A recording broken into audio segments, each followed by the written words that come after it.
Hi, everyone. Welcome to our high-level political forum side event, Risk Analysis and Governance of Solar Radiation Modification to Safeguard Sustainable Development. This side event is organized by the Carnegie Climate Governance Initiative, C2G, and the UN Economic Commission for Latin America and the Caribbean, ECLAC. My name is Alia Hassan, and I'm Outreach Officer for C2G. And if you will give me just a second, I'll switch to Spanish to let our Spanish-speaking audience know that they can access the simultaneous interpretation button on the screen. Muy buenos días con todas y todos. Mi nombre es Alia Hassan. Soy oficial de divulgación de la Carnegie Climate Governance Initiative, C2G. Y solo quería informarles en español antes de iniciar que tienen un botón para la interpretación simultánea abajo de su pantalla donde pueden acceder al idioma español en caso de que quieren seguir el evento en español. So switching back to English now, this event aims to provide participants with an understanding of solar radiation modification, or SRM, and the gaps around its governance, examining what we do and don't know about solar radiation modification, its potential risks and benefits, and how these compare with the risks and benefits of non-use or use of solar radiation modification. We'll be looking at why gaps in current international governance around the questions of use or non-use of SRM poses risks in itself, and how strengthening the capacity and inclusion of youth is essential to the governance process. During the event, we'll also hear from a representative of the government of Mexico about Mexico's position on SRM and how it is engaging in the international governance process. I'd like to give the floor to János Pásztor, the Executive Director of the Carnegie Climate Governance Initiative, who will make some introductory remarks. János, the floor is yours. Thank you very much, Alia, and also from me, welcome to this event. Good morning, good afternoon, good evening, wherever you are calling in from. And we very much hope that this discussion about in relation to the governance of solar radiation modification will be able to contribute to the objectives of the high-level political forum's objectives of exploring actionable policy guidance for the full implementation of the 2030 Agenda and the SDGs. And of course, a very big thanks also to ECLAC for co-hosting the event. Now, the world has many problems, and the big question that we have in front of us, with all those problems, why we still have to talk about solar radiation modification and its governance. And I would like to share with you very briefly just there are, in fact, at least two main reasons. One is the state of the global climate, and the other is the risk related to the lack of governance for solar radiation modification. And that in the context that the solar radiation modification is an emerging technique that may or may not be useful to address part of the impacts of the climate crisis, not to be a solution to the climate crisis, but to address some of the impacts. And, you know, it's maybe it could be a potential temporary emergency measure to address one of these impacts, the temperature impact, and thereby have hopefully a positive impact on the Sustainable Development Goals, and we'll hear some more about that. But the reality is that we don't know enough at this stage to either say yes or no to this technique. Now, let's look at the two reasons. First, the state of climate. I'm calling in from Geneva, and it is extremely hot here. Certainly for Geneva standards, 35 degrees C is a lot. And last week was the hottest week ever recorded in the world, and this week may also be the hottest. And this is not a passing phenomenon. We knew that this was coming. This has been predicted in various IPCC reports all along. And now from the latest IPCC reports, we know that the world is more likely than not to overshoot temporarily the Paris goal of 1.5 degrees. And this is true even in the most optimistic pathways that the IPCC has looked at. Now, the climate response, unfortunately, is very far from these most optimistic pathways. In fact, the world is very far from where it should be. And according to UNEP, the world is most likely to be moving toward a 2.4 to 2.8 degree average global warming by the end of the century. So in terms of the likely scenarios looking into the future, the question is less whether or not there will be an overshoot. The question is how high will it be and how long will it last? Now, of course, the priority in this situation is to reduce the risks of overshoot happening altogether, or at least minimize the length of the overshoot and the magnitude of the overshoot. And for that, the world needs massive transformative emission reductions and beginning substantial carbon dioxide removal. But at the same time, the world increasingly and explicitly needs to look at how to manage the risks from the overshoot, the impacts. And knowing, including from the IPCC, that adaptation has a limit, but adaptation is obviously a key way forward. We need to address the impacts because the delivery of the Sustainable Development Goals and what might come after them after 2030 has to be protected. Matthias Honegger will talk later about how solar radiation modification might link to Sustainable Development Goals. But we also know that even if SRM could be an option to help the temperature impacts temporarily, it will pose new risks. And one has to look at the risks of implementing solar radiation modification versus the risk of not doing solar radiation modification in an increasingly warming world. And then the question is, which scenario will be giving us a better or a less worse world? And this is the risk-risk approach that Ines Camiglione will be talking to us about in a short while. The second main reason why we have to talk about these issues is the risks related to the lack of governance related to solar radiation modification. There are bits and pieces of governance elements in different international processes, agreements, and fora. But according to the IPCC, there is no formal, robust, comprehensive governance framework for SRM. And that is a risk by itself. And Nick Harrison will talk about that in a short while. But this is not just an academic issue. Unilateral action is the kind of action that can evolve when there is no governance framework by a state or by a non-state actor. And there is a good example of a private sector company doing exactly that recently in Mexico. And Agustin Avila will talk about that also in a little while. And governance is not just about governments to regulate. It's about the whole of society, different stakeholders working toward a social license or not working toward a social license about certain specific techniques and technologies. Now, given the fact that the impacts of climate change and whatever we do today will have the biggest impact on the youth are the key stakeholder in this, and Clara Botto will speak to us about that as well. So I will stop here. I look forward to the initial presentations by the various speakers and then the discussion and question and answer session afterwards. So for those of you in the audience, please start preparing your questions so that we can have a good discussion after the presentations. Thank you, and I hand it back to Alia. Thank you, János. So I'll introduce the speakers before we begin. We'll start with a presentation, as János mentioned, from Nicholas Harrison, who is our Director of Knowledge Management in the Carnegie Climate Governance Initiative, and he'll share some of the IPCC key messages on SRM. Nick has over 2 decades of experience as an analyst, strategist, and advisor on climate change, sustainable development, and governance. He's worked internationally for a wide range of UN bodies, governments, subnational and non-state actors, and was previously an advisor in the UN Secretary General's climate change team under Secretary General Ban Ki-moon.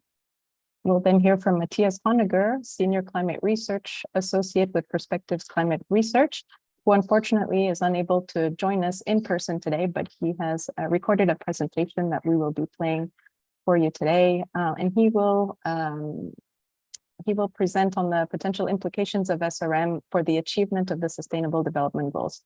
Matthias is an expert in climate policy, UNFCCC negotiations, and governance of geoengineering. He researches the diverging views on solar radiation modification and carbon dioxide removal among climate policy negotiators and observers, and the tensions between popular expectations, economic models, and policy planning. Matthias has authored numerous articles, commentaries, and reports on policy design for carbon dioxide removal and solar radiation modification, and led the first assessment of their potential effects on the achievement of the Sustainable Development Goals. You can find this publication on our publication page on the C2G2.net website. Ines Camilloni is Associate Professor of the Department of Atmospheric and Ocean Sciences, University of Buenos Aires. She'll be explaining how using a risk analysis to support informed decision-making is a good approach to looking at the question of solar radiation modification and whether we should be considering its use or not. Dr. Ines Camilloni is a distinguished researcher and professor known for her significant contributions to climate science. She's the lead author for both the IPCC Special Report on Global Warming of 1.5 and the Fifth Assessment Report. And she's played a key role in assessing the impacts of global warming and providing projections and predictability of near-term climate change. Dr. Camilloni is a professor at the University of Buenos Aires and a senior researcher at the Center for Atmosphere and Ocean Research. She has led various national and international research projects focusing on climate variability and change. Her expertise extends to the study of solar radiation management and its hydrological impacts in La Plata Basin in South America. And she published her paper on this last year, so you can also find this online. We'll then turn to Clara Boto, member of C2G's Youth Climate Voices from Brazil. She'll share her perspective on, a youth perspective on the need for inclusive governance. Clara is a passionate advocate for sustainable development with a wide range of grassroots and international experiences spanning arts, politics, and activism. As a member of C2G's Youth Climate Voices, she focuses on the governance of solar radiation modification and is developing the SRM Youth Watch platform with her peers. You should watch this exciting space developing. Clara is also involved in campaigns with World's Youth for Climate Justice, seeking to address the climate crisis as a human rights issue. She contributes to discussions on existential risks as a new European voice with the European Leadership Network and serves as the science policy thematic facilitator for the major group on children and youth at UNEP. Clara's engagement with SRM includes observing marine cloud brightening fieldwork, participating in workshops, and contributing to global discussions through statements and policy briefs. Agustin Avila will be sharing perspectives from the government of Mexico on the lack of governance around solar radiation modification. And Dr. Avila is the General Director of Climate Action Policies at the Ministry of Environment and Natural Resources, Semarnat, and head of the General Directorate of the National Institute for Ecology and Climate Change, INEC. He was the General Coordinator of the Education and Training Center for Sustainable Development at Semarnat and General Director of Productive Options at the Ministry of Welfare. He holds a PhD in Social Sciences and Rural Development and a Master's degree in Rural Development from the Autonomous Metropolitan University, UAM, and a bachelor degree in economics from the National Autonomous University of Mexico, UNAM. And that's it on my side, Janusz. I will give you back the floor so you can start the discussion. Thank you very much. So let's get on with it now, and I look forward to the presentations. First, I'd like to call on Nick Harrison. Please, you have the floor, Nick, to talk about risks from the lack of formal and robust SRM governance. Thanks, Janusz. Thanks, Alia. And hola, buenos dias, and hello to everyone who's joined us today. I'm just going to spend the first 6 minutes doing a whistle-stop tour of what the recent Intergovernmental Panel on Climate Change report can tell us about SRM in the context of climate risk and in relation to its governance. So if you bear with me, I'm just going to share a few slides. So you don't just have to look at me. Here we go. So we begin with a figure that's probably familiar to most of you. This is from the Working Group 2 contribution on climate change risks, and it shows us the risks that we face on the left from different temperature increase scenarios, and on the right, the likely impacts and risks that are faced. The headlines, of course, are risks are coming thick and faster. And as we head more into the purple zones in these bars on the right, different human and ecological systems will be facing such high risks and impacts that it will become increasingly difficult to adapt. These risks obviously include heat stress, water scarcity, flood risk, food security, among others. Now, risks are, of course, not simple. They're increasingly complex. Our understanding has matured, and that's reflected in the IPCC's assessment. They feed back into each other and compound on each other and cascade through sectors and through across regions. And the IPCC characterizes risk as a combination of an interaction, if you like, between physical hazards resulting from climate change, exposure to those physical hazards, and the vulnerability that occurs as a consequence. Here's an example taken from the Working Group 2 report. The hazard at the top in dark blue, drought or heat, increasing in intensity, and certain populations exposed to that will be more at risk of infectious disease. So you can see the infectious disease risk in the purple on the right, and that leading to various vulnerabilities across social and environmental systems. So implications for labor capacity, which feeds back then into food yield and quality, food prices, contributing to malnutrition, which then feeds back to exacerbate infectious diseases. So these risks are complex, they compound each other, and they cascade. Now, the IPCC uses this simple structure to look at risk, and as I just illustrated, it's this combination of hazards, exposure to those hazards, and vulnerability. Interestingly, in the latest assessment report, there was a new category introduced, which is the impact of responses, identifying that, of course, how we respond to these risks can actually create new risks, or it can help. It can help or it can hinder.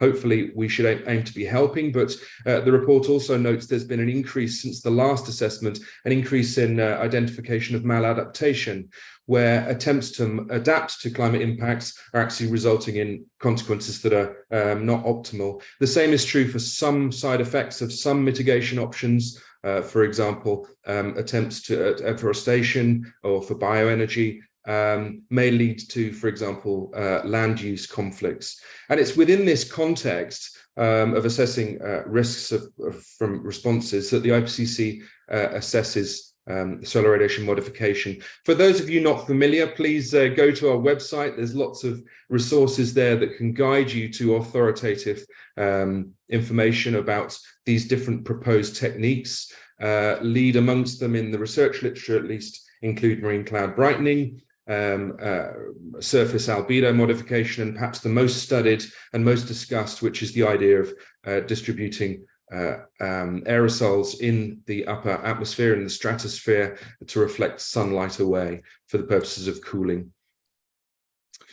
Now, what does the IPCC tell us about SRM in relation to climate hazards? Well, it tells us that the research is mostly focused on climate hazards, and much less is understood about overall risks. The effects of SRM, if it were ever to be deployed, would be highly dependent on the scenario in which that was deployed.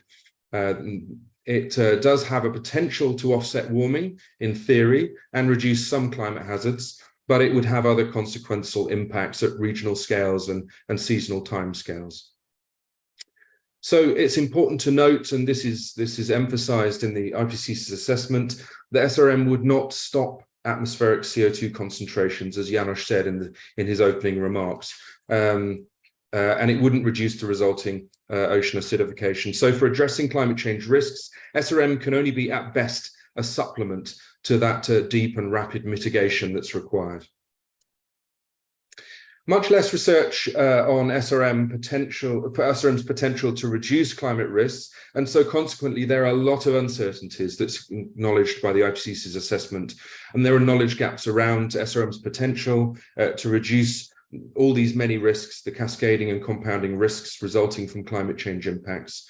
It also acknowledged in the report that if implemented, SRM approaches would introduce new risks to people and ecosystems, and they're really not well understood. So SRM, if it were deployed, would have potential implications for international collaboration, as János alluded to. For example, it might pose novel risks if a single country or a small group of actors were to deploy unilaterally or unilaterally. This could lead to dispute or conflict. The question of who controls the temperature, with obviously optimal decisions around that for different groups and countries and regions. Countermeasures, there's some speculative research that explores the possibility that if, in the case of a unilateral or unilateral deployment of one of these proposed approaches, there could be a response, a countermeasure of counter SRM deployment. Now, the literature on the governance includes objectives for governance that range from, on the one end, total prohibition, so a prohibition of this as an approach, to enabling, and this is in the realms of both research and its potential deployment. So research is predominantly been led by Global North experts, and the assessment acknowledges that there are unequal power relations that could influence decisions around its governance and policy decisions. And the report notes that a co-evolution of governance and research, with governance in the lead, would be optimal to help mitigate against risks and harms. Now, there are some multilateral agreements that partially cover SRM, either directly or indirectly, such as the Convention on Biological Diversity and the Montreal Protocol of under the Vienna Convention. But the assessment notes that none of these are comprehensive. So the key takeaway here from the IPCC's assessment around governance is there is no dedicated formal international governance for SRM research, development, demonstration, or deployment, and this poses risks. And there's more information on what the IPCC says on our website. Go to the front page at www.c2g2.net and click on the IPCC button to learn more. And with that, I'll hand back to János. Thank you, Nick. And before you go, just a quick question, if you could. You kind of alluded to this, but what would you say is the key governance, something unique governance challenge that relates to solar radiation modification, particularly the stratospheric aerosol injection type? Well, gosh, I mean, there's many. To quickly run through them, I would say there's 6 in my mind, probably. So, and these are the unique challenges that are faced by many emerging techniques, such as SRM, but there's similarities across other emerging technologies. The speed and scale of the emergence, so the rapid scale and pace that we face now with climate risk emerging and the emergence of these technologies. Keeping up, governance keeping up, as we're seeing with AI, for example, having to chase, play, catch up. This is one challenge. The fact that this technology doesn't really even exist yet, it's theoretical, it's a proposed technology. It's quite difficult to govern something that doesn't actually manifest yet. So this is a challenge. The uncertainty around it. So as the IPCC says, there are uncertainties, and that poses many complexities around understanding its impacts in interconnected global systems. It's also very contentious. There are strong views, polarized views. On the one hand, many people saying we should not even go there, we should ban it and stop even talking about it. On the other hand, people saying, you know, we have a moral responsibility to explore any option that might reduce risk and harms in future. So managing that. This is also in the context of potential misinformation and disinformation, which fuels these discussions and politicizes it more. And then, as the IPCC notes, there are power dynamics, particularly between different actors globally, in terms of who gets involved, whose evidence is listened to, who can participate in those discussions, and under what terms. So these are 6 of the key challenges, I would say, that are fairly unique to SRM in that context: speed and scale of emergence, the theoretical nature, uncertainties, the contentiousness, the politicization, and the power dynamics. Okay, and I have one more very quick question, but really quick, Nick. What sort of capacities are needed in order to be able to deliver on this kind of governance, particularly focusing at the international level at this point? Well, sure. I mean, the capacity is similar to what I think governments internationally and international institutions are also facing, is the poly crisis that we seem to find ourselves perpetually in. It's trying to get ahead of this. So anticipatory and adaptive capacity within governance is very necessary. So anticipatory governance requires foresight. It requires a capacity to be able to look ahead, see what's coming, and look at different scenarios to understand what might be the best response for your group, for your community, for your country, and globally. Thank you. Thank you. Very helpful. Okay, then let's go to the next speaker, who, of course, as we heard, cannot be with us. So we'll listen to his pre-recorded presentation. Matthias Honegger will talk about the potential implications of SRM for the achievement of Sustainable Development Goals.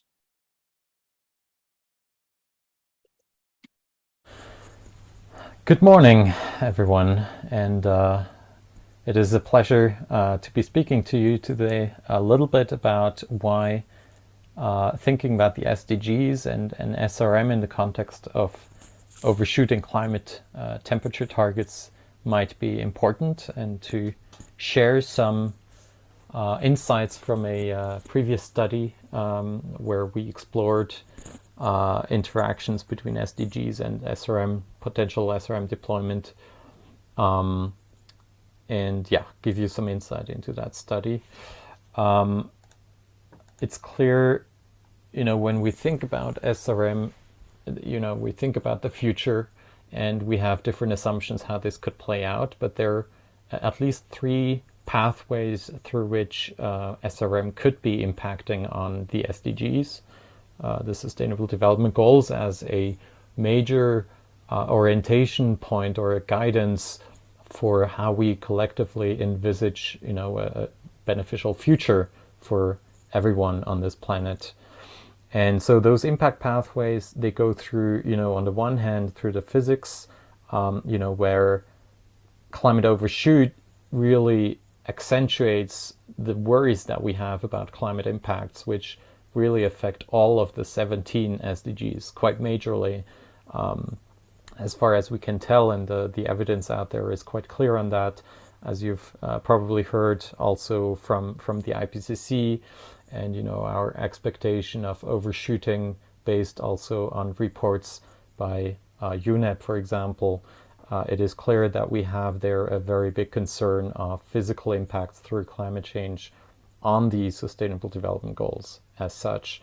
And on the other hand, there's 2 additional pathways through which imagined SRM would be expected to impact on SDGs, and that's through, their modulation of climate impacts on the one hand, so both potentially drastically reducing climate impacts and potentially altering them in other ways as well, and then the physical and political and economic side effects or social side effects from doing SRM onto the broader landscape of SDG and global governance efforts.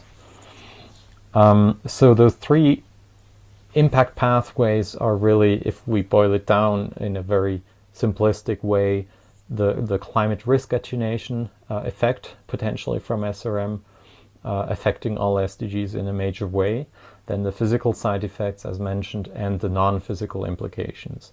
And all of those are cutting across in potentially hard to anticipate ways, and so it's important to explore them with a broad lens and in an integrative manner across disciplines as well.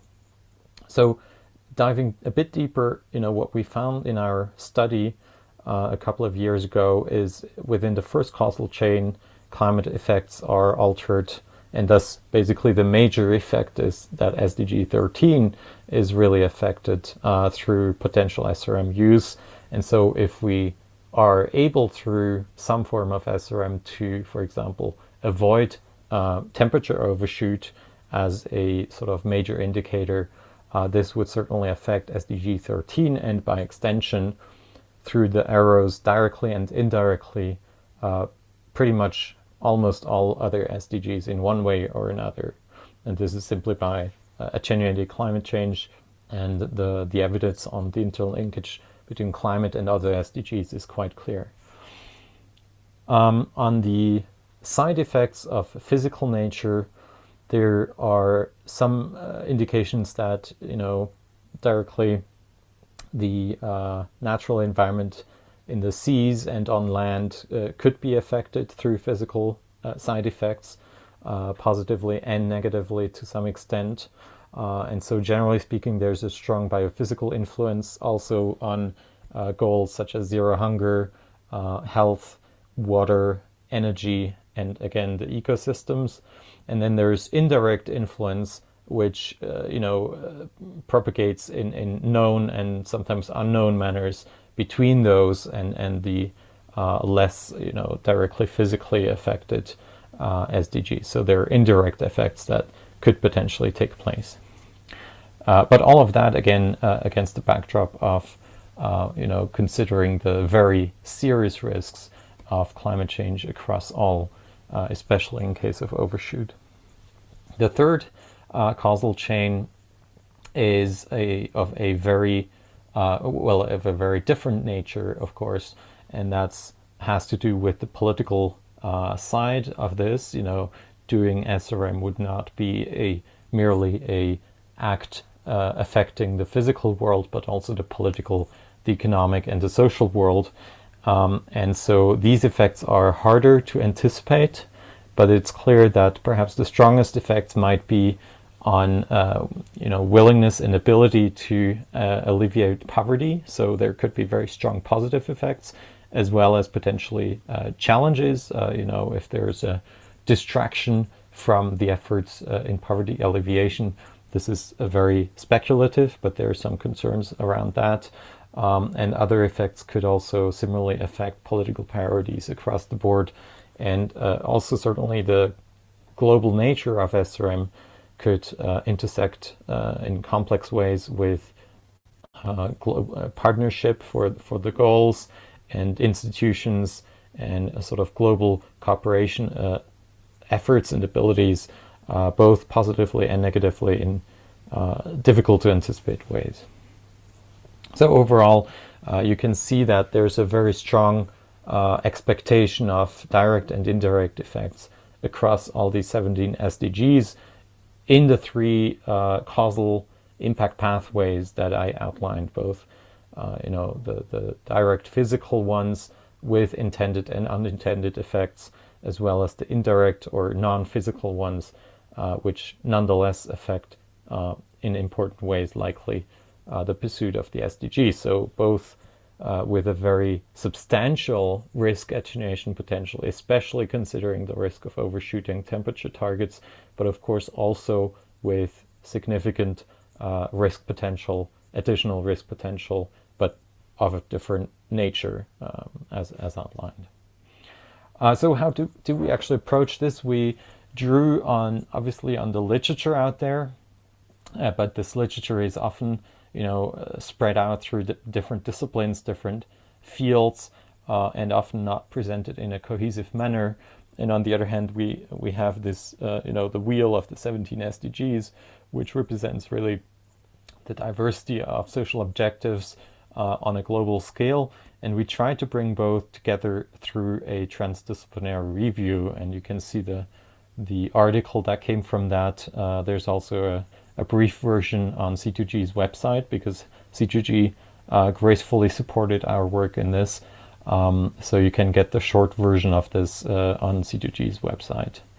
And we did this by drawing on the expertise of diverse global experts in relevance to the SDGs in the 17 different dimensions thereof, as well as experts in SRM, both the physical and the social and political side of SRM.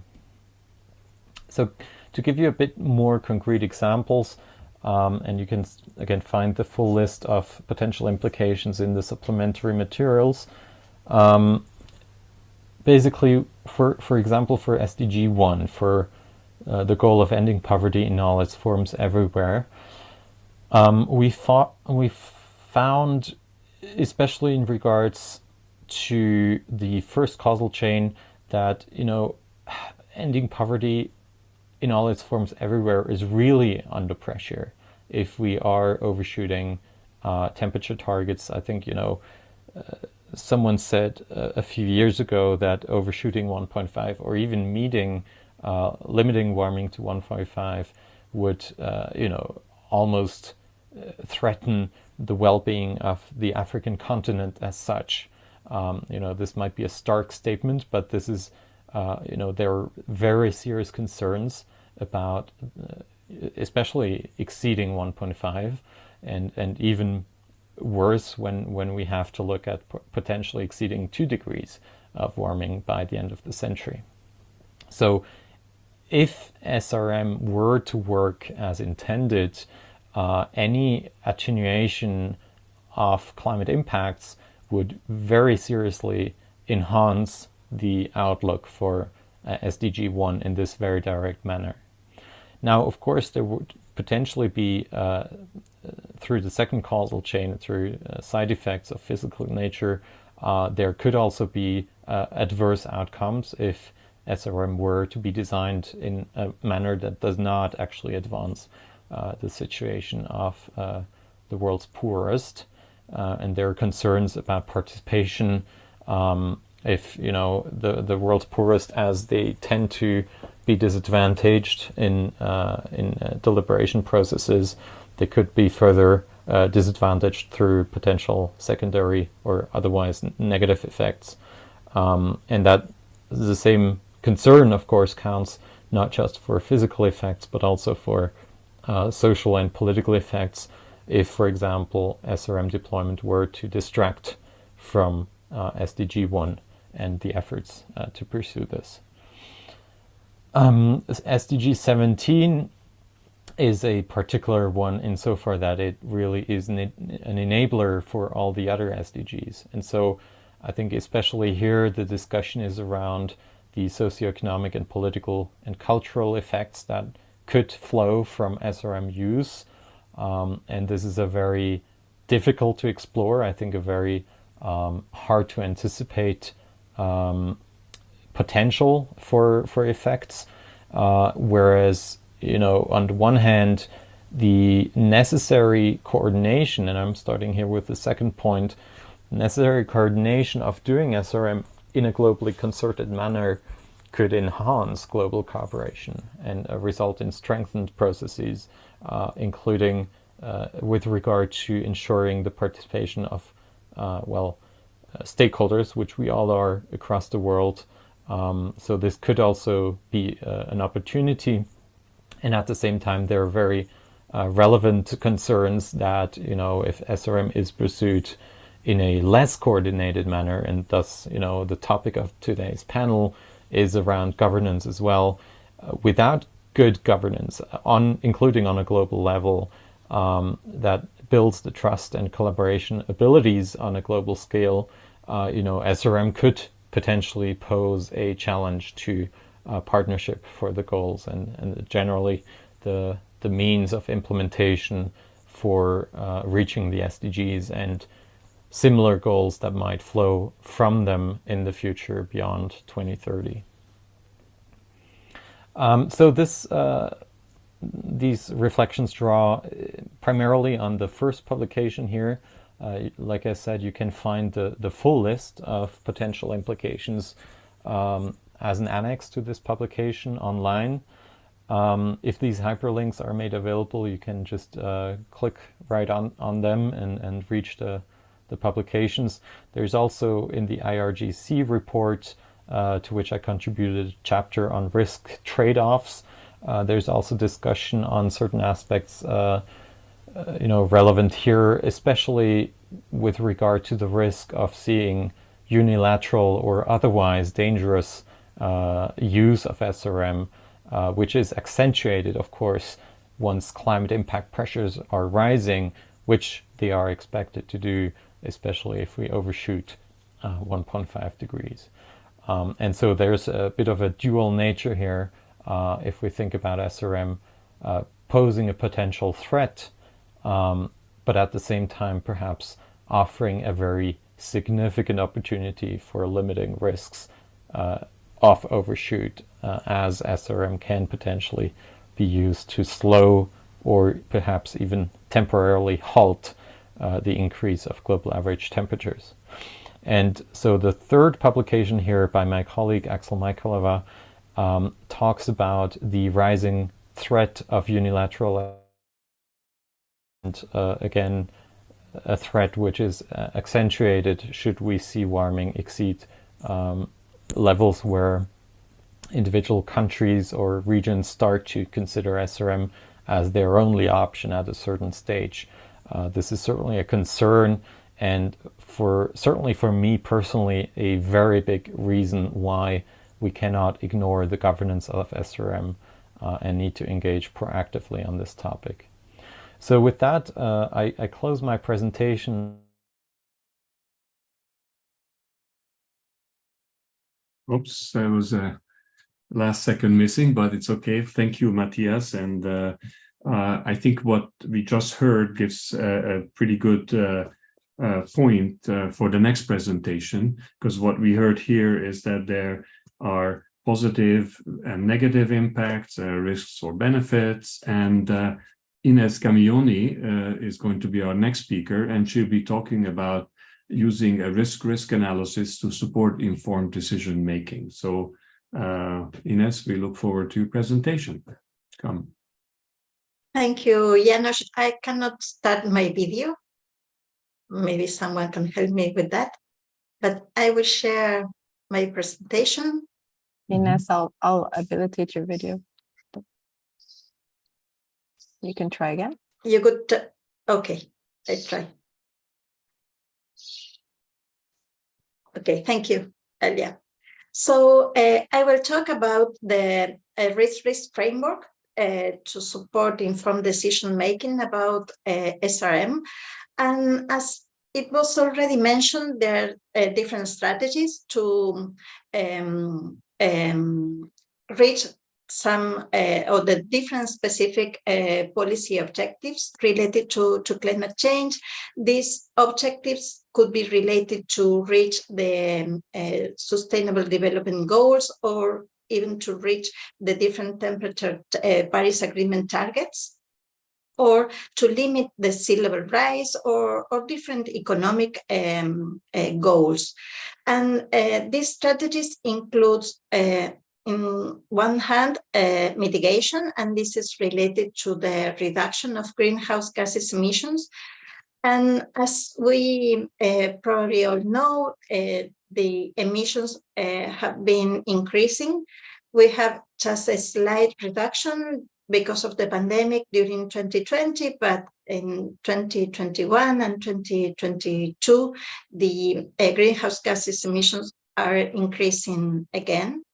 The other strategy is related to reduction of the greenhouse gases concentrations, and in this sense, the carbon dioxide removal is one of these actions as could help to reduce the greenhouse gases concentration in addition to the reduction of emissions. But as we all probably also know, the concentrations have been increasing also, and now we are about 50% than the values we have during the pre-industrial period. And the third action related to climate change is adaptation, but as it was mentioned also, the adaptation has limits, and we also can have some maladaptation strategies that could give negative results. So in this sense, the question we have is how we can address the near-term risk, or how can we reduce this near-term risk. And in this sense, this peak shaving diagram shows in which way the solar radiation modification is a technology that can help to reduce in this near term the climate change impacts. For example, going from the A point you have in this diagram to the B point. And this is a way where we can reduce temperature by this variety of technologies, the stratospheric aerosol injections, marine cloud brightening, and also the thinning of the cirrus clouds.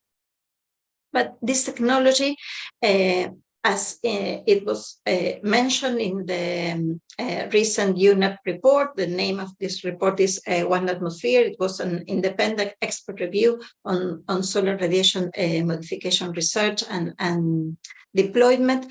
One of the key messages of this report is that solar radiation modification is the only option that could cool the planet within years. But to be effective at limiting the global warming, SRM would need to be maintained for several decades to centuries, depending on the pace of emission reductions and also on the carbon removal. So what we know is this technology can help to reduce the climate impacts, but it will also add new risks. So given this urgent and growing risk that, as we are seeing related to climate change, it's really important to understand the feasibility, but also the risk and potential benefits of this technology. So the question we have is if SRM would increase or decrease the overall risk. So this is a key consideration in deciding whether to pursue SRM or not to offset the global warming. And the idea of this risk framework is to compare a world with solar radiation modification and a world without solar radiation modification in addressing climate change. And the idea to do or to apply this risk framework is to compare the risk and the outcomes of the implementation of this technology, of deploying SRM in an operational way. So we have positive and negative outcomes. Some of these positive outcomes are related to the target risk, what we want to address by deploying solar radiation modification in case that this is deployed in some day. And the general idea is that it would help to reduce global temperature, but it will be also effective in reduce, for example, extreme events as extreme temperature events, as heat waves, and also to reduce extreme precipitation events. But also it could have some positive side effects. And we call these side effects as co-benefits or additional gains related to this technology. For example, we can mention here a reduction in the tropospheric ozone, an improvement in the air quality. But the outcomes of this technology could also be negative. And in this sense, these negative outcomes, we can call them the cost of this technology, because new risk could be created because of this, because just by lowering the global temperature, we are in some way producing a new climate for the world, and there could be in some places some kind of an overcompensation of the cooling, and this means that in some places the reduction in temperature could be above of the target, and in some regions there could be also changes in the water cycle, increases in precipitation, and in some other regions reduction of precipitation, and these are new risks that could be related to the deployment of this technology. But also other negative outcomes that could be associated to the deployment of SRM are what we call the countervailing risk. And in this sense, we include the novel biophysical and social risks that could be associated to this. For example, what could happen if there is a sudden termination of the deployment of SRM, or if at the same time that we are deploying this technology, there is a huge volcanic eruption. Or here we can also add some social risk associated if we don't have a real global governance structure for the deployment of this technology. So the risk framework wants to discuss all these 4 possibilities that we have associated to the deployment, the operational deployment of SRM in case this happens someday.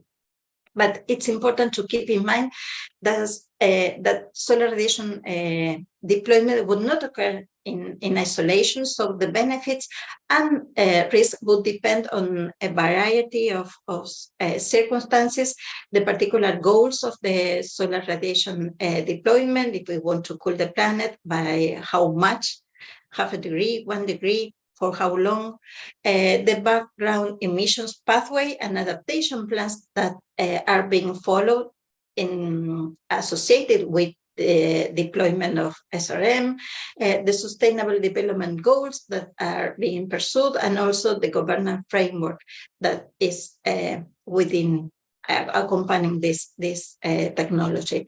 So it's important to know the level of the residual climate risk that might be addressed by the deployment of this technology, because what we want is to minimize the climate risk, to maximize the additional gains, the co-benefits, and to limit its own other climate and countervailing risk associated to SRM.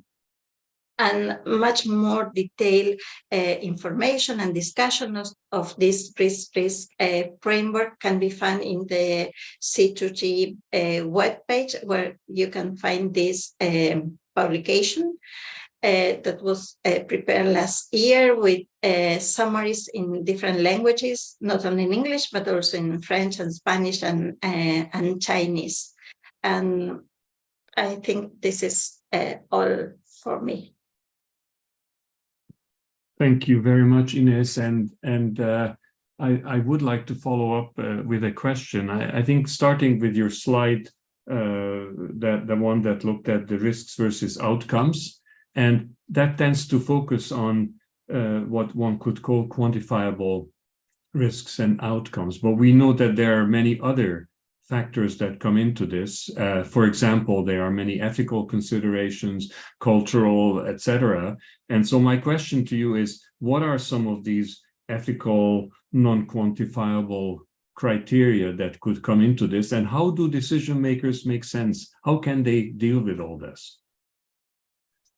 Well, the ethical discussion is not really issue, but it's crucial for the discussion on SRM. And in this sense, I think it's important to mention that UNESCO is working, the World Commission on Ethics on Technology and Science, Knowledge and Technology is working on a report on the ethics of climate intervention technologies, not only solar radiation modification, but also carbon dioxide removal. This commission is preparing a report that will be probably available during this year, and maybe after September or October this year, where there is a strong discussion about the ethics on this in the context of the knowledge gaps we have, the uncertainties we have, and I think also with a strong message on the importance of the emission reductions as the more important policy to tackle climate change, but also that because of the increase in CO2 emissions and the increase in CO2 concentrations, we need to accelerate the knowledge about the potential risks and benefits of these technologies. Thank you very much. And before going on to the next speaker, I would just like to remind our participants to start putting their questions together. Put it please under the Q&A tab on the bottom of your screen. We've tried to address some of the process-related questions that came up, but let's hope that you will also have some questions about the topic that we're discussing. So please start putting those there and we'll get to them. And now, as I mentioned at the beginning, the youth is a very important stakeholder. So we have a representative of that stakeholder group, Carla Boto, and please share with us your thoughts about how to address these issues. Thank you. Thank you, Janos. I didn't come with a presentation because I'd rather speak about my story in the SRM sphere. So I'd say that even though I was already engaged in climate and environmental movements since I was around 14, so a decade ago, geoengineering, like the word geoengineering or SRM, wasn't part of the environmental and climate bubbles that I was in, not only in Brazil, but even internationally. And so it was only in 2019 in Rio that I first came across the topic. It was in a symposium organized by the Brazilian Academy of Sciences, which I believe some of you have attended back in 2019. And I remember it was very shocking for me to be there in the audience, listening for the first time about SRM and seeing that I was the only young person apparently in the audience, knowing that what was being discussed was very important and wasn't mainstream. And actually back then it really frightened me because I could see that research was happening, but there was no talk on both on research and on governance with young people and those that were traveling to climate conferences and environmental conferences. So since then, I had the topic of SRM in the back of my mind, but it wasn't something that was out there being discussed. I felt that it was only in my head, so that was very troubling. Knowing all of the implications that SRM could have, and it being a very controversial topic back then, and I still feel that it is nowadays. So that's how my journey started. And last year, becoming part of the Youth Climate Voices project from C2G, that's when I started diving more deep into SRM. But it was still very frustrating that having a bigger understanding of the technology and all of its governance implications, 3 years after I first came across the topic, it still wasn't, I don't even want to say mainstream, but it wasn't even being discussed in UN youth constituencies or in universities and whatnot. And so I decided that I had to take this mission along with my peers of building capacity and raising awareness of SRM within our generation, because we know that those technologies, if time for deployment comes, or if we decide that we want to ban those technologies, this has implications in our future in a way, not only our generation, but the ones that are yet to come as well. And the fact that we aren't still aware in the larger group about those technologies is very concerning, because how are we to make decisions on them as well in 5-10 years if now we aren't still considering what they are. And speaking specifically about governance, because of outreach engagements that I attended in person and having more contact with researchers that are looking into SRM, even young researchers, so say engineers or atmospheric scientists, even those that are very technical and very knowledgeable on the technologies, they're not very familiar with the governance implications of SRM. And so there's a big gap of between those that know what the technologies are, but then don't know what governance is, and also those that are interested in the governance discussions, but then aren't very familiar with how the technologies actually work. And so as part of the end of our year-long of activities with the Youth Climate Voices project with C2G, we're creating this platform called SRM Youth Watch. And we want it to be not only a place for lay people on SRM to get to know more about it, but also for those young researchers or young professionals from high schoolers to PhD students that are familiar with SRM, but don't really have a platform where they can discuss and showcase their projects and initiatives. So yeah, we're still in early stages of our platform, but we hope that we can really create a network where young people from all around the globe can become more aware of SRM and get engaged in the discussion, and eventually have our platform also as a recognized youth organization that can also provide inputs from young people in a more organized manner if the time comes, hopefully when the time comes to properly address governance on SRM. So yeah, I believe I've spoken too much already, but thank you.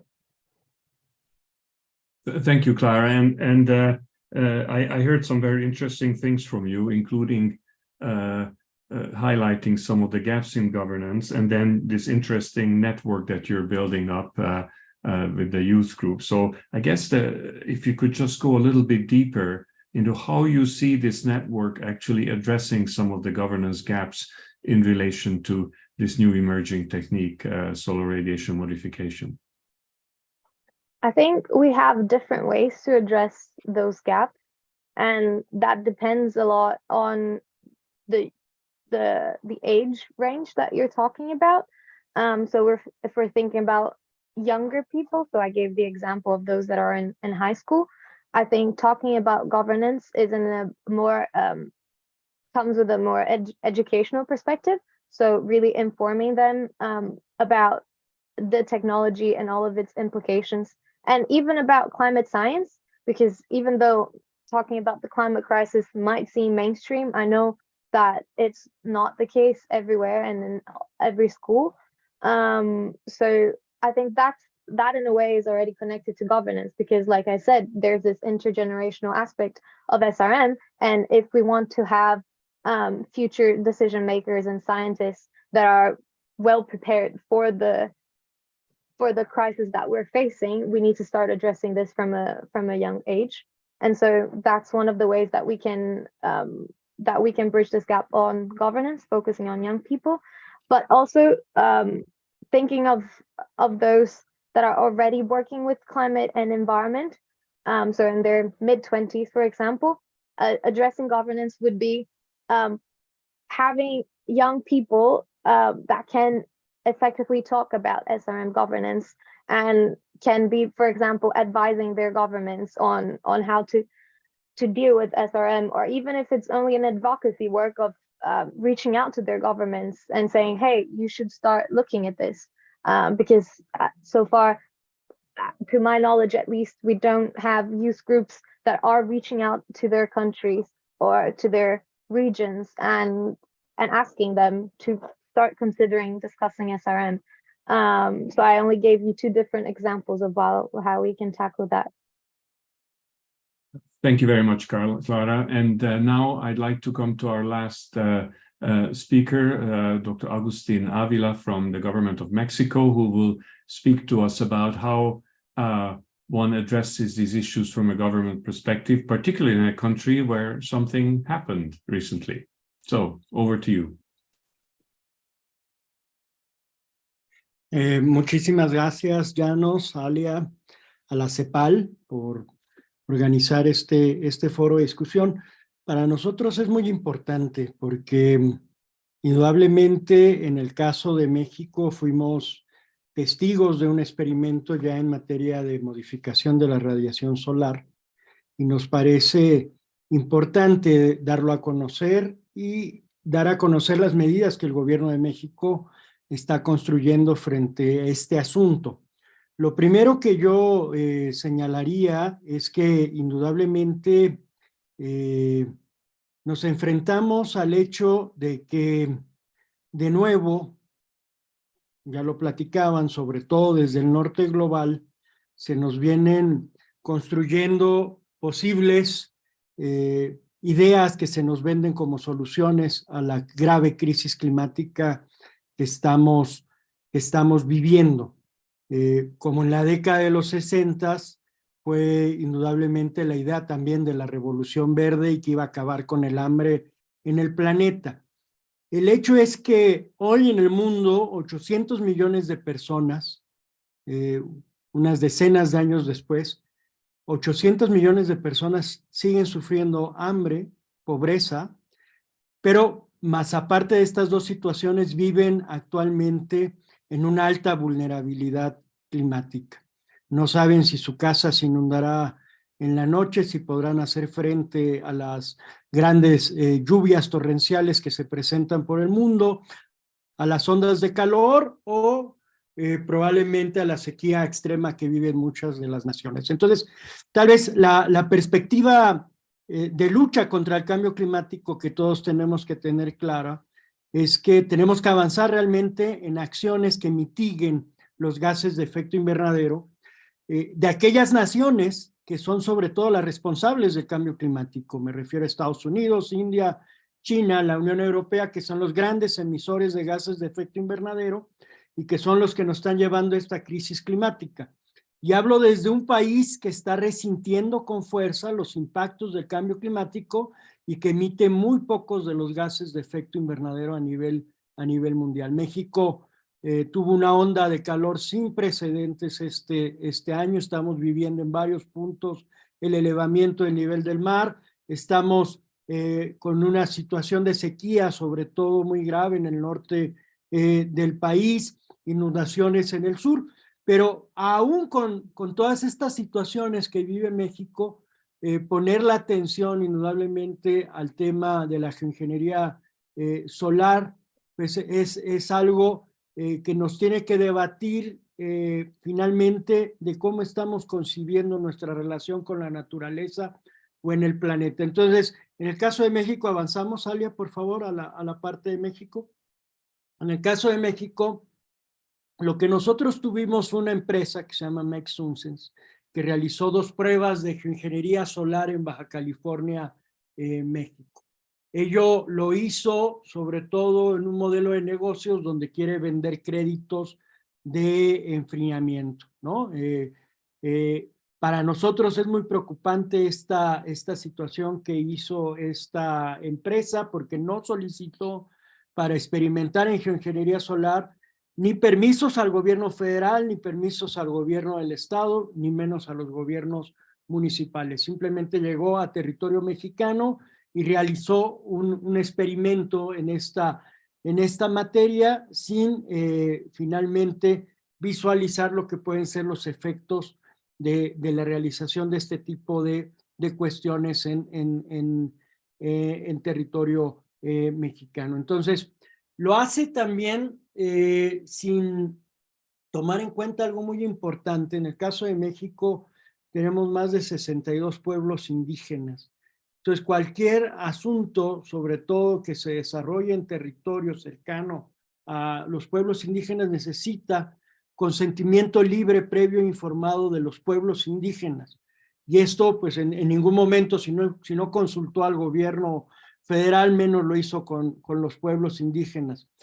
Sabemos indudablemente que la geoingeniería solar, o como se ha venido denominando aquí en este foro, la modificación de radiación solar, pues cuenta con una oposición muy grande de organizaciones ambientalistas, de mujeres, de campesinos, de movimientos indígenas, que sobre todo piden la prohibición de esta tecnología por los riesgos ambientales que puede generar.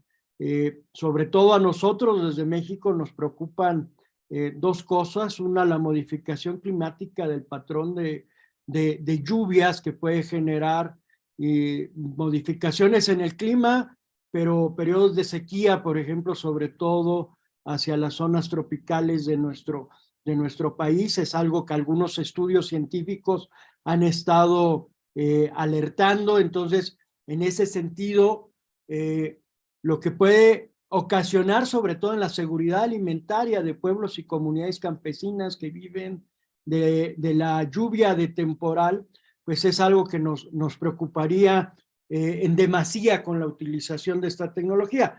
La otra, indudablemente, es su efecto que traería sobre la biodiversidad, favoreciendo los procesos de extinción de muchas especies animales y vegetales que existen en un país megadiverso como es México. Nos preocupa también lo que pueda generar sobre el adelgazamiento de la capa de ozono por los efectos que pueda generar precisamente esta tecnología utilizada en la estratosfera.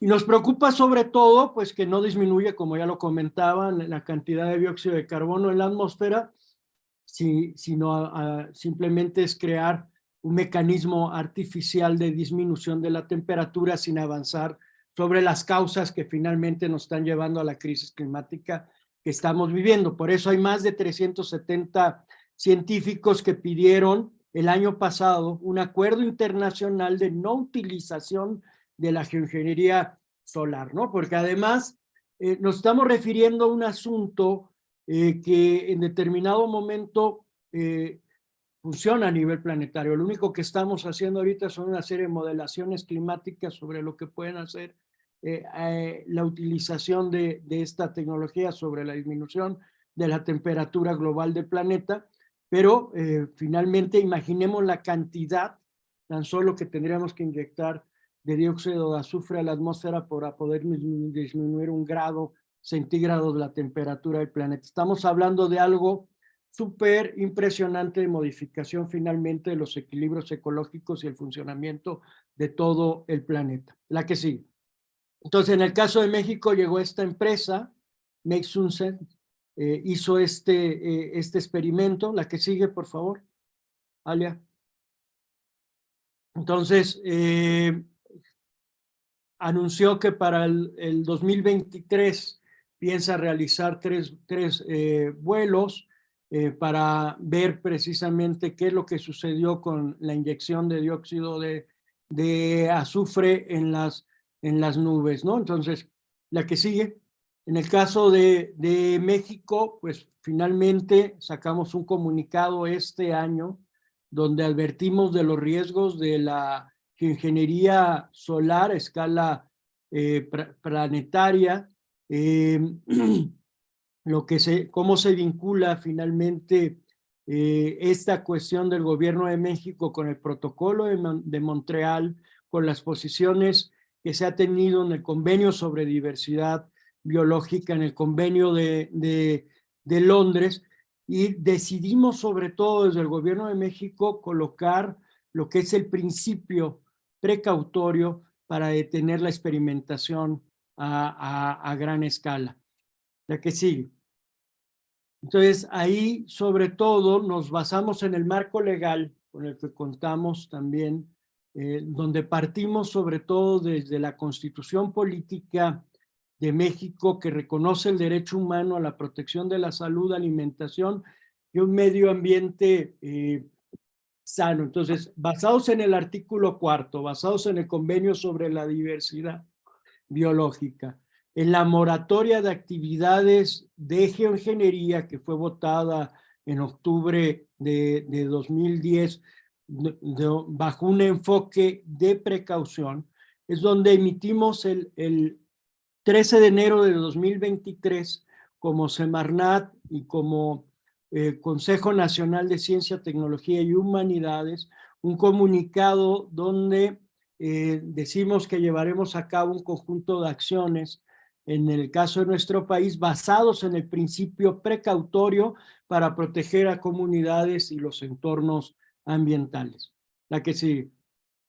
En ese sentido, sobre todo, realizamos ya un seminario entre el que coordinó el Instituto Nacional de Ecología y Cambio Climático de la Semarnat, donde pudimos recoger la información y la opinión de científicos de comunidades que nos permitan proteger precisamente a los habitantes de nuestro país, ¿no? Entonces, sobre todo, bajo este principio, el gobierno de México reitera el compromiso ineludible con la protección y bienestar de la población frente a prácticas que generan riesgos de seguridad humana y ambiental, trabajando de manera coordinada, rigurosa y responsable por el bienestar del pueblo de México. La que sigue. Dentro de lo que estamos trabajando como gobierno de México, pues indudablemente viene un proyecto de decreto que se está discutiendo ahorita en Presidencia de la República, que tiene que ver con las acciones en materia de prácticas de geoingeniería solar en nuestro país. Entonces, este instrumento de decreto se basa, como ya lo señalé, sobre todo en el principio precautorio y de prevención para prohibir y detener prácticas de experimentación con geoingeniería solar en el país. Asimismo, obliga a que sea público en general los proyectos de geoingeniería que estén promoviendo diferentes empresas en México. Entonces, sobre todo, este decreto lo que quiere evitar es la utilización de esta tecnología y lo que puede generar de daños a la biodiversidad, en el caso de México, como ya lo expliqué, por las probables modificaciones climáticas que generaría sobre todo hacia las regiones tropicales de México, y salvaguardar lo que es la salud, el clima, el medio ambiente, y lo que ya también señalé como punto bien importante, los derechos de pueblos y comunidades indígenas, afromexicanas y equiparables, así como lo que tiene que ver con la seguridad y la autosuficiencia alimentarias.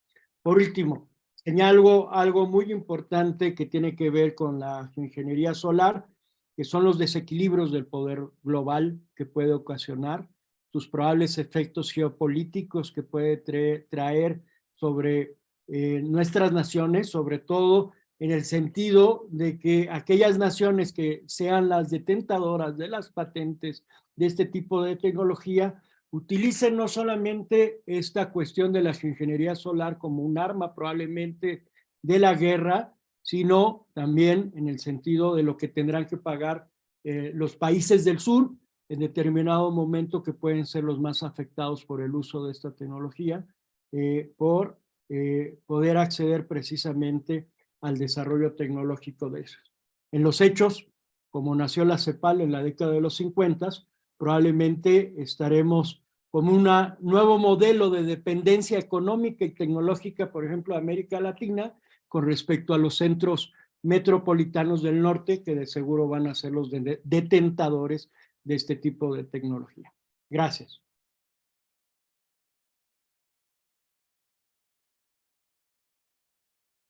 Thank you very much, and Agustin, and we're kind of running out of time. I would like to ask the panelists if it's okay to stay on another 5 minutes, because we have many interesting questions, and I think it would be really useful to address them all, or at least as many of them as possible.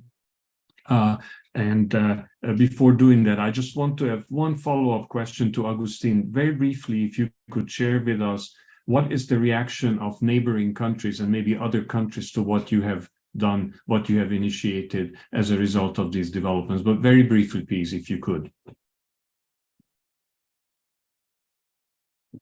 Si puede repetir la pregunta, ya no se cortó la comunicación.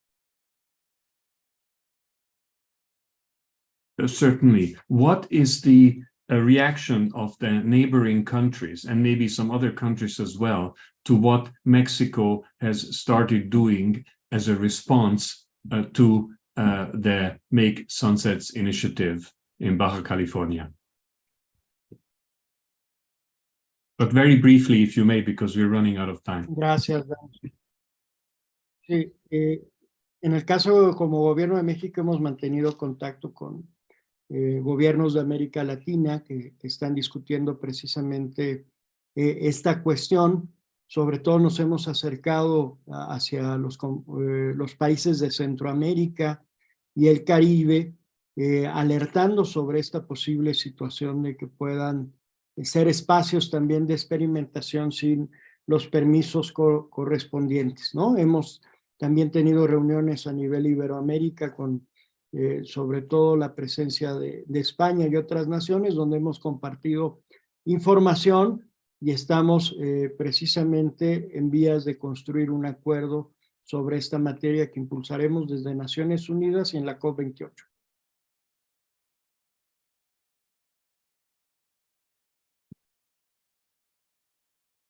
Thank you very much. Now, we have lots of questions and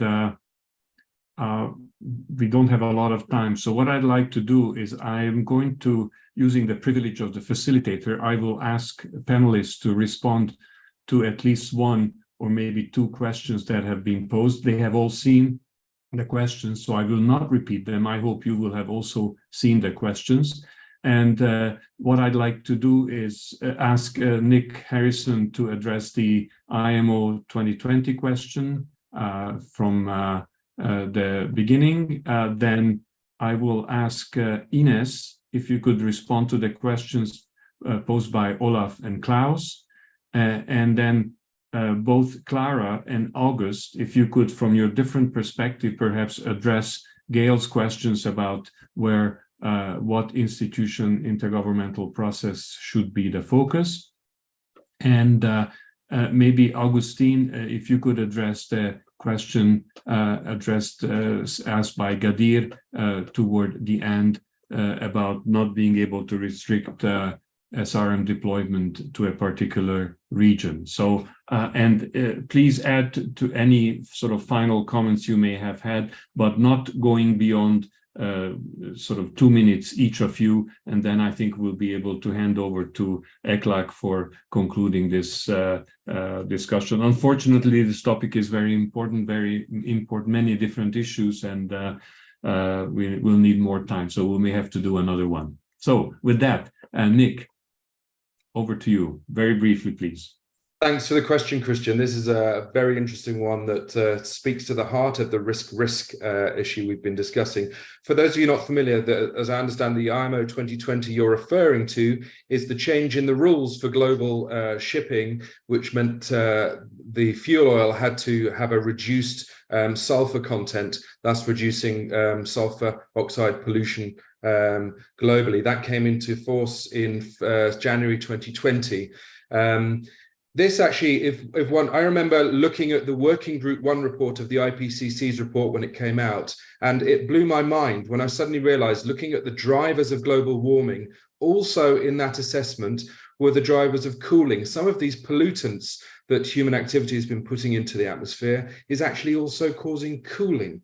So aerosols attributed to anything up to 0.8% of global cooling. So it blew my mind, because it was like, oh my goodness, you know, I've spent almost my entire career trying to help reduce emissions, which is what we've got to do, and we've got to do it deeper and faster. But actually in doing so, we'll be removing these pollutants that are actually helping to keep the planet a little bit cool as well. So how do we deal with that? And as Christian, you've said, the first thing in terms of how we could have proved it in advance, well, remote sensing of pollution in the atmosphere is improving year on year. So that helps to reveal transparency into what pollutions are going to the atmosphere, to help the international community to address these issues, deal with these problems.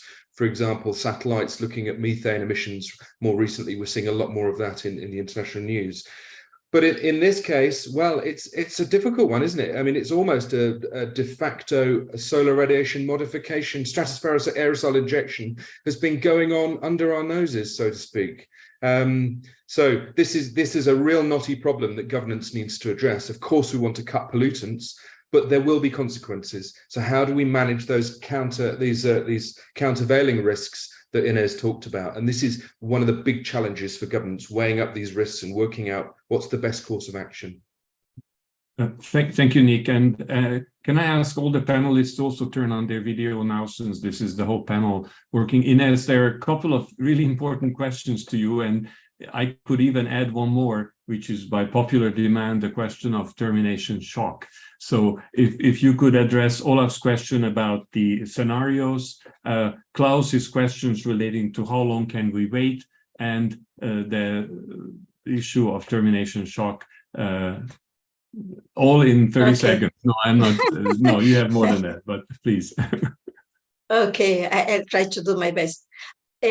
One question is related that we need more research before thinking about operational deployment of SRM, and the operational deployment, the technology is not ready to implement this for tomorrow. So we have some time, some years, maybe 5 to 10 years before the technology is ready to think about operational deployment. So we have time to make really much more progress in connection to research and to the potential risks for different regions about this technology, and to build different strategies or different scenarios for deployment. Always talking about stratospheric aerosol injection, that is the only technology that could change the temperature at the global scale. And for this, we are not thinking from the scientific point of view in a single scenario on SRM. There are different strategies, and the strategies are relating on the goals. If we want to cool the planet, for how much, or we can think about strategies to cool specific regions, for example, the Arctic. This is what science is doing, is assessing the different scenarios of potential deployment of SRM we have. And in that sense, is that we can compare the potential impacts of deployment of these different scenarios to quantify in some way the risk. This is what we are trying to do. We are trying to quantify the risk for different sectors and for different regions. It's not just the comparison of a single SRM scenario to a single non-SRM scenario. It's in the same way that we're considering different climate change scenarios with high emissions and low emissions. The same is what we are doing to assess this risk. Obviously, it's not easy to implement this risk framework, but this is what we are trying to put at the center of the discussion for decision making, and this is what we think what we should do before deciding operational deployment of SRM. And related to the termination shock, there are many simulations, computing simulations available to explore the potential impacts of a termination shock. And obviously, it depends on the SRM scenario, the potential impacts of a termination shock. So it's not easy, and this is why it's quite relevant to, at the same time, science is making progress in understanding SRM and the potential risks and benefits for different sectors and regions. A governance framework is also necessary just to avoid, for example, termination shock associated to some political or social implications or relevance in the decision of termination of the implementation of this technology. Thank you very much, Ines. And I would like to turn to Agustin now. If you could address two questions. One related to, you already mentioned COP28, where you intend to bring this issue. Is the UNFCCC the right process, or is it others like the UN Environment Assembly, UN General Assembly? If you could briefly address the roles of different UN entities. And then secondly, this idea from Gadir about how can you force countries to sort of benefit from or suffer the impacts of solar radiation modification if one country decides, and then how do the other countries react to that? And then after that, I'll come to Carla for the last word. Agustin, over to you.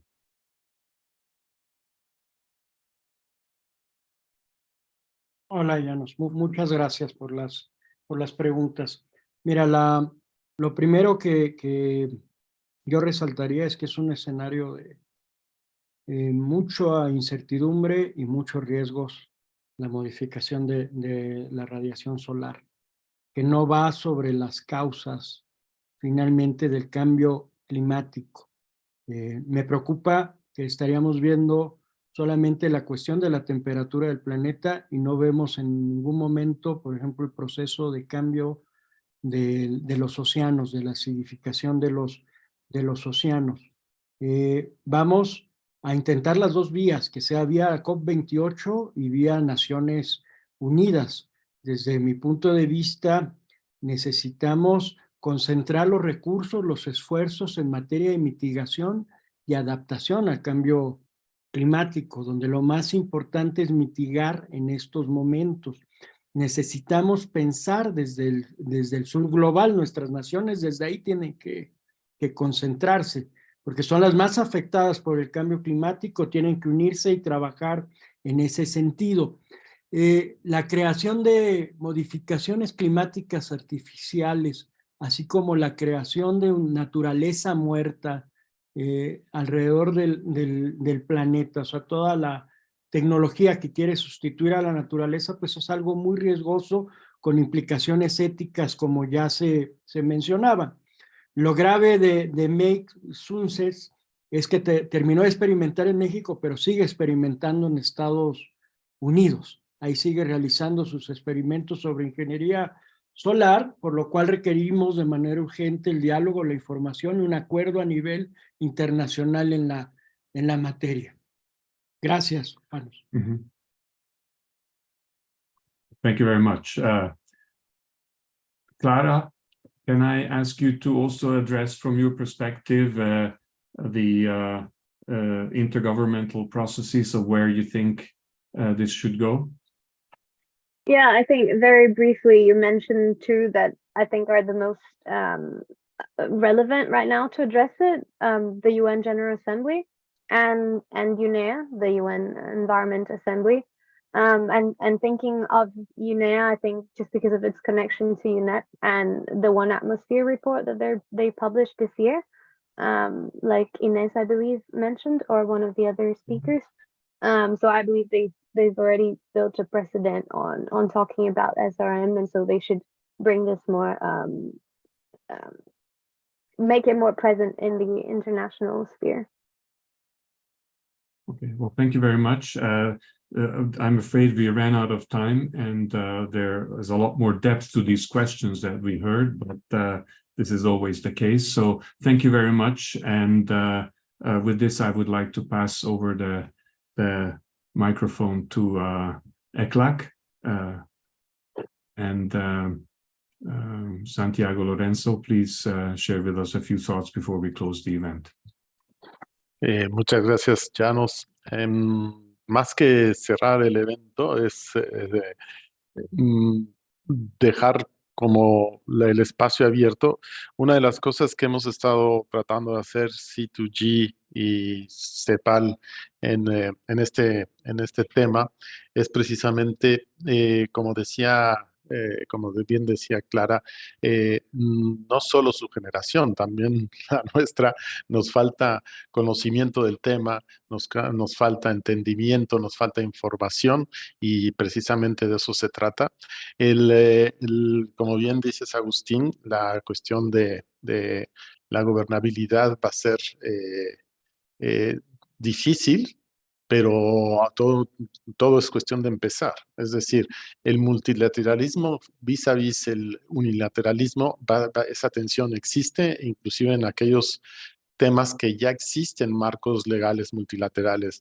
Y la radiación solar, la gestión de la radiación solar, sabemos que tiene un potencial de generar decisiones unilaterales. Hay que recordar que en los temas ambientales, que no es en todos los temas multilaterales, pero en los temas ambientales particularmente, el consenso es necesario para llegar a decisiones y eso va a ser evidentemente muy problemático para alcanzar decisiones globales en esta materia. Entonces, desde el punto de vista de la región, y por eso CEPAL está trabajando con C2G, es, tenemos que manejar lo mejor posible iniciativas regionales sabiendo, como bien dices Agustín, que las capacidades llevan a que las soluciones posiblemente, potencialmente, las soluciones entre comillas, porque como bien se dice, es una cuestión de riesgo, las soluciones se desarrollan más en países que están fuera de la región.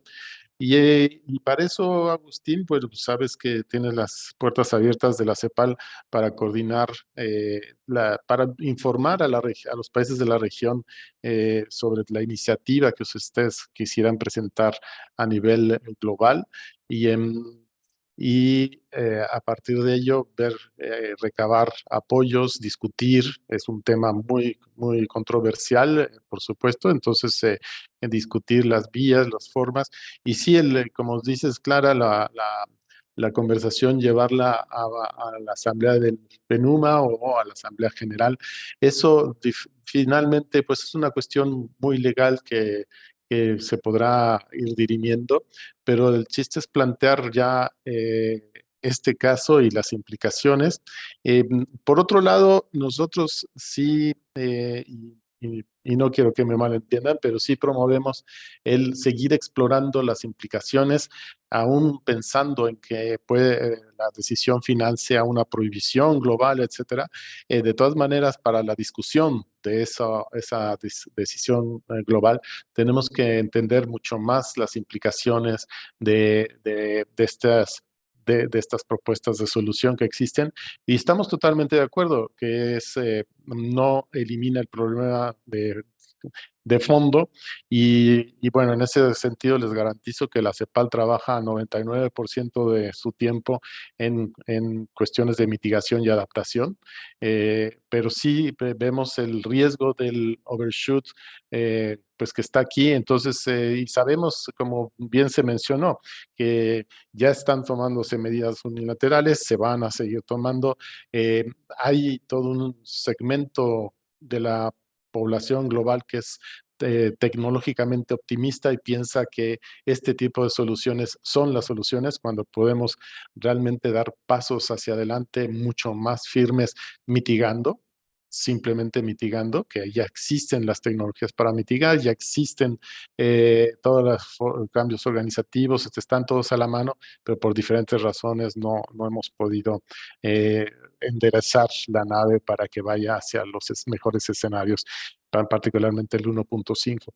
Entonces, seguimos la discusión, como bien dices, Llanos, seguimos la discusión. Esto, desgraciadamente, se nos acabó el tiempo.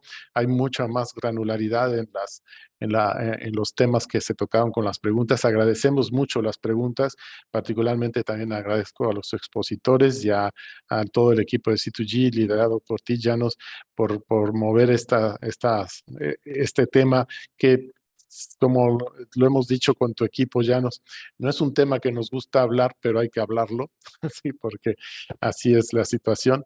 Y entonces quedamos abiertos a seguir colaborando y bueno, pues cerramos y agradecemos mucho a los participantes que han sido muy activos. Gracias por sus preguntas, gracias por estar en este tema y recabemos a más gente para discutir estos temas, porque sí hace falta que la gente conozca qué